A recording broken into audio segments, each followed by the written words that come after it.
go right, go down 2 blocks. I didn't know.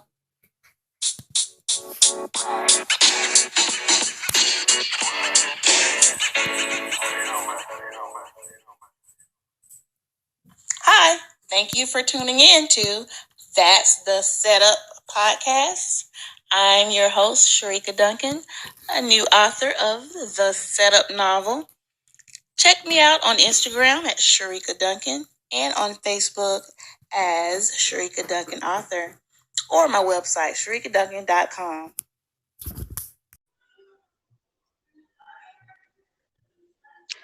Hey, what's up, everyone? What's up to That's the Setup podcast? I'm your host, Sharika Duncan, and I have my co-host, Roland. Hello, Miss Roland Mayhew. Hello, Sharika. Hey, everybody. Happy Sunday. Hey.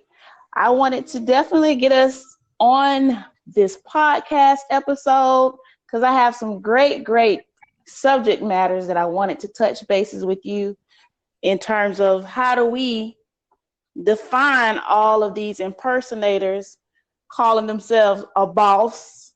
Oh, God. Yes. I meet so many every day. They walk around and they tell me they're a boss, but I'm looking at their evidence. What is a boss? Versus a leader. For me, I'm thinking a boss, you can actually see details of what their works are. You know, it speaks volumes in terms of verbally saying, yeah, I'm a boss. Because I think it's a cliche now. A lot of people want to be, head honcho. You got the Migos, all these different pop groups that are defining what a boss may look like. Mm-hmm. According to the dictionary, the definition for boss is a person in charge of a worker or organization. So, as you said before, who are these bosses, right? Right. Who are they in charge of, or what organization? And so you're saying that you see no proof in their pudding? Exactly. Is that what you're saying? I'm saying, in this business that we are in, when I meet a lot of different people in the environment, the environment that I work in, and I'm always trying to give a person the face value. Who is the person in front of me, and let me introduce myself. And based on that 60 seconds of whatever it is that they pitched to me, I already summed it up in terms of who I'm speaking with. And unfortunately, there is a wave of folks who are pretending to be a boss, but yet they're training. They're not a boss. Because social media can allow all of us to become bosses overnight.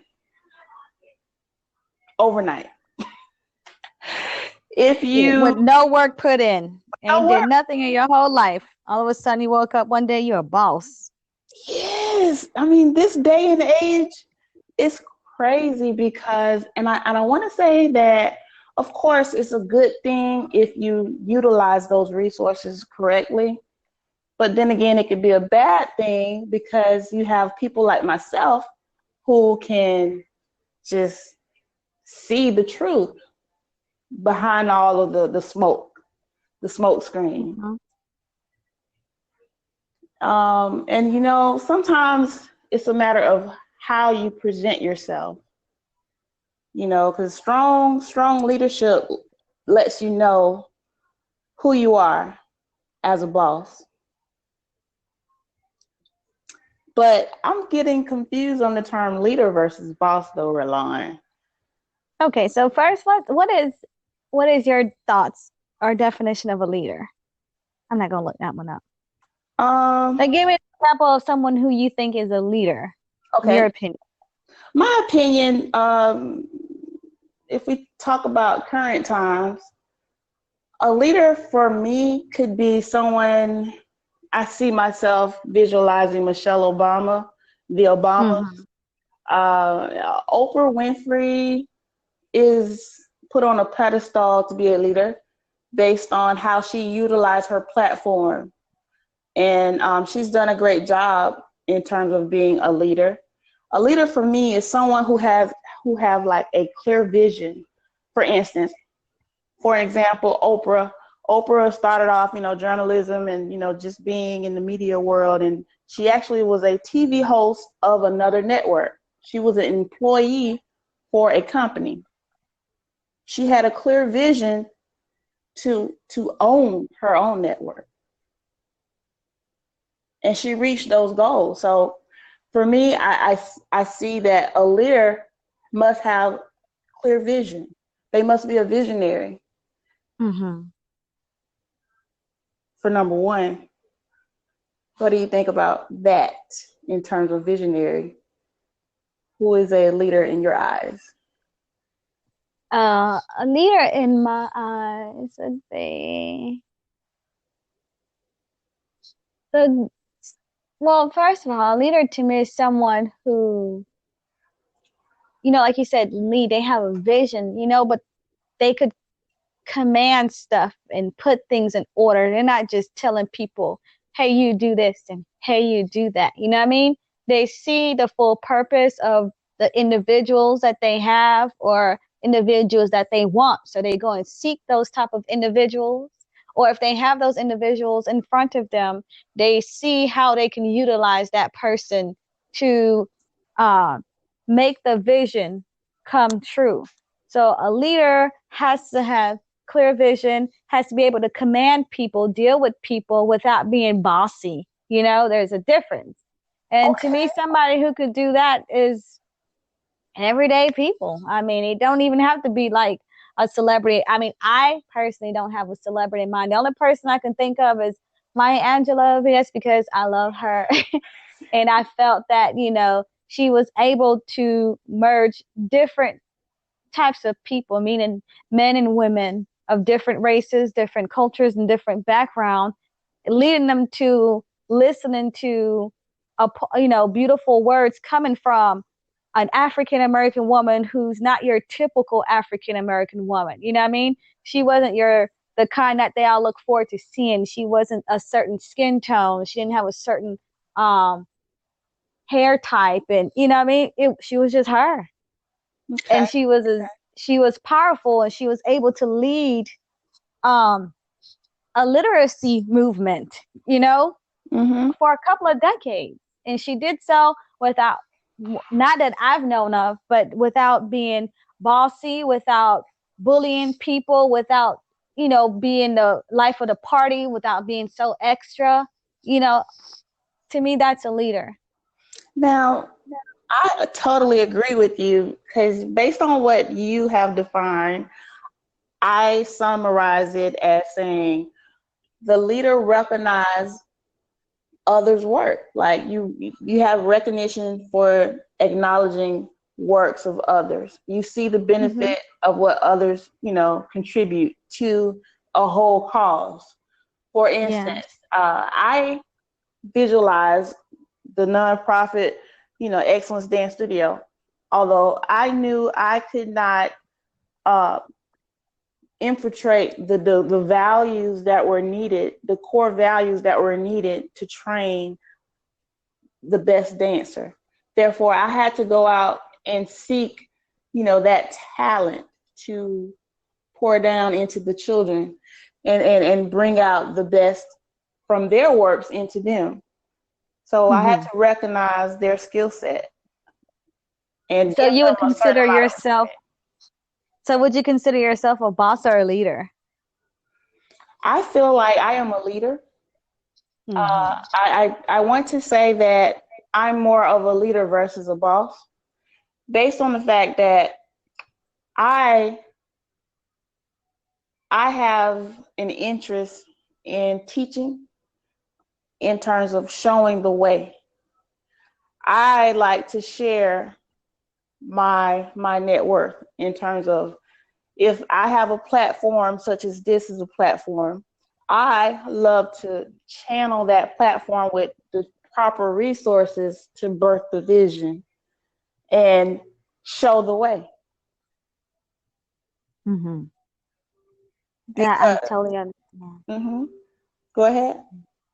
No, I'm saying I totally understand that. I was like trying to envision it as you speak about it, you know, and Mhm. I see that. I see that in you for sure. Thank you, thank you. I mean, Mm-hmm. because for me, I'm a listener. So that's another trait that I feel like a leader should possess. They must be able to listen. Some people feel as if certain titles entitle them to be able to talk over you and that be written in stone. They feel like now that they are creditable by a certain group, that they Mm-hmm. have all the right answers and no one can challenge their answer. And that is not how the world should work. You know, it should be a fluid conversation, information going forward, and feedback coming in the opposite direction. Mm-hmm. That's how I feel like good decisions are made and good works are brought to life, because we have to have respect for everyone involved. For instance, I respect your opinion, and I hope you respect mine. And we could agree to disagree, although we respect each other's, values of opinion. So who do you think what makes the best teachers, leaders or bosses? I really truly feel as if that differentiate an actual leader, the teaching. I feel like teaching qualities are in a leader, although they're not present in a boss. Mm-hmm.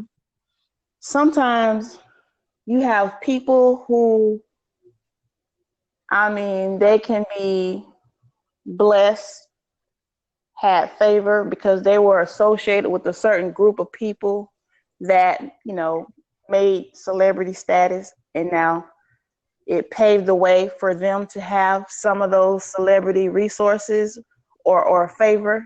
It sometimes when you have a friend who is, considered a celebrity, then we all made it in a certain degree in that small circle. Yet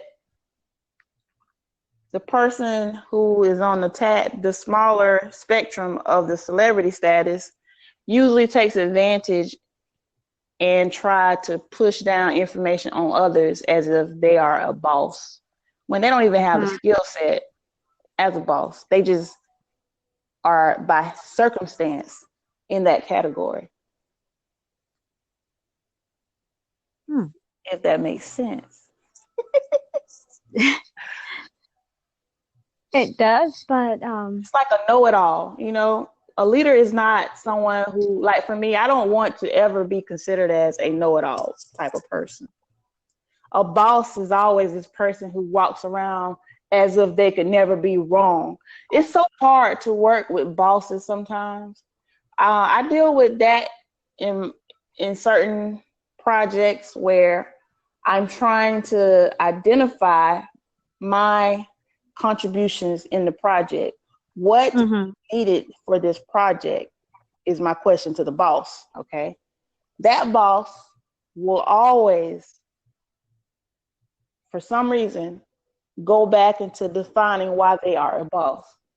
They will never give me the direct answer because they are too busy letting me know that they are a boss. You know, to me, a boss is not. Some bosses, most of them, are not team players. I've learned that. You know, working in a corporate world, they're not team players. You know, they got the position. Oh, I'm boss. So every chance they get, they want to make sure that you understand that you are aware of that. You know, and I feel like because they're not a team player or they're so self-centered, they restrict you from being all the way 100 with your talent. You know what I mean? Mm-hmm. When they fear you, they be, when they recognize, okay, so this person might really know a little bit more than I think he or she does. You know what I mean? They're trying to find a way to retard your growth. You know, like you said, you may have something great to contribute in a project, but as you going along with this project, they'll come in with something that'll slow you down, or all of a sudden, you know what, we realize maybe we won't need this at all. They're trying to find ways to become an unnecessary obstacle in your life. Mm-hmm. Right. And half the time they have no vision. They just want to be able to say, yeah, I told such and such to do this. Oh yeah, I got my team to do that. You know what I'm Yeah. saying? But as you go along with the project, you realize when you ask them questions, you realize this person have no clue what exactly they want you to do. They just want you to come up with something. You know what I mean? Right. And when you come up with something, they knock it down because they didn't come up with it. Exactly. And they always remind you of why they are the boss. It always resurfaces to why they can say they are the boss. And so that's why Oh, and then bosses just can't be leaders. Everybody who says they're a boss are not a leader. another type of boss who's just as bad are the bosses who don't engage at all.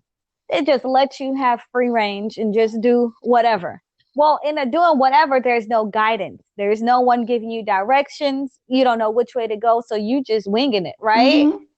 Then when something happens, then they need to place the blame on someone. Guess who gets thrown under the bus? Although your boss had, didn't contribute to nothing and to put in any effort to help guide you. Or what if he didn't need any guidance and he did such a great job? Do you think your boss is going to say, well, you know what? Sharika deserves all the recognition because she did this all herself. Or she'll be like, yeah, me and my team did such a great job. Like, really? Really? Me and my team, huh? Mm-hmm. Yes. And I must say, I'm the type that have to see the value added to a project to be a part of it. Sometimes I'll make sacrifices to deal with certain bosses due to the overall cause of the project. Mm-hmm. If it's a project that will benefit a body of people, then I will sacrifice that that I don't know, what do you call that particular term, in terms of just abiding by this boss, just rudeness, Mm-hmm. just so that I could see the overall goal accomplished. The beauty added to the result of everything. It's not all about me taking credit for the work, because at the end of the day, leaders recognize leaders. A leader can know who was running the show without even being said who was the boss. It's based on your credibility. You have to have credibility in terms of, if you say your name is involved, others may flock to it based on experiencing prior projects that you've been a part of.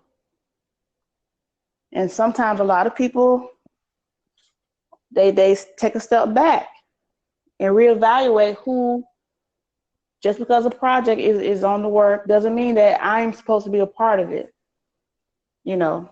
Everything is not meant for us to be a part of something. You have to allow others to build and correct their mistakes. And when they refine them, it'll all come back full circle for you to contribute in some way or fashion. You just don't know. There's been times where opportunities presented itself for me that I had to decline. And I declined for several reasons, based on the fact of, looking to see who is the organizer behind it, and if they are considered a leader or a boss. Some people are in it for show. Tell me about it, because I know one. Yeah. Or okay, for an example, I have one, and sometimes it could just be me. Sometimes I think I'm too sensitive to stuff.